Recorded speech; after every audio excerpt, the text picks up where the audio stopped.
I always wanted to write my own Messiah.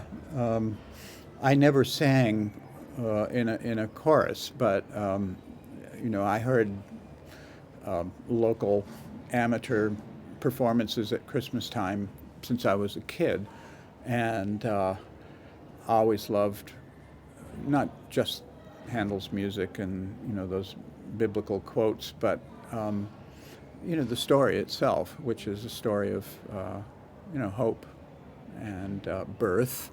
I was asked to write something to celebrate the millennium in the year 2000.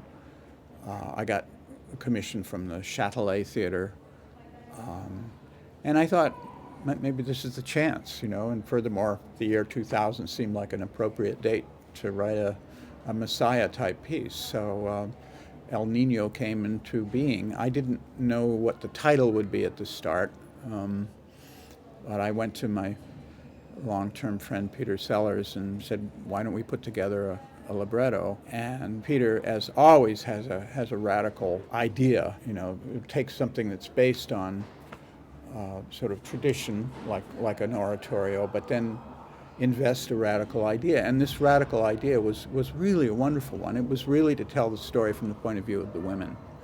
Not all of the texts are by women. There is a part of a sermon by Martin Luther that I found, which I think is very beautiful, sort of about Joseph and Mary not being able to find a place to stay. She's 9 months pregnant. And, just the roughness, the toughness, the difficulty of life, being poor and having to leave home to go do some stupid bureaucratic thing that Caesar Augustus decided had to be done. We have Hispanic texts by women from Mexico and Chile, and we have a little section from one of the Wakefield mystery plays, and then some terrifying choruses when Herod finds out that this baby has been born and is going to challenge his authority, that come from Isaiah. So it's a wonderful mix of poetry and contemporary, very up-to-date texts as well. I think my first hands-on experience with the London Symphony was when Kent Nagano conducted a concert performance of Nixon in China, which had to have been in the late 80s or early 90s.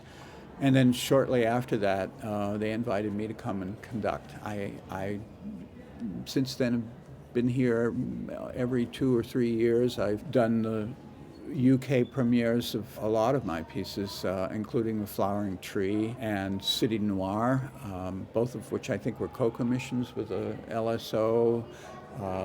Lila Josefovitz and I did the Dharma at Big Sur for electric violin. I've toured with the LSO. I just love them, and they know my music so well by now. So when I come to town and we have a rehearsal, there's just kind of a click that happens, and it's one of the few pleasures of getting older, is that you can see your music actually get into the bloodstream of performers so that they really understand it.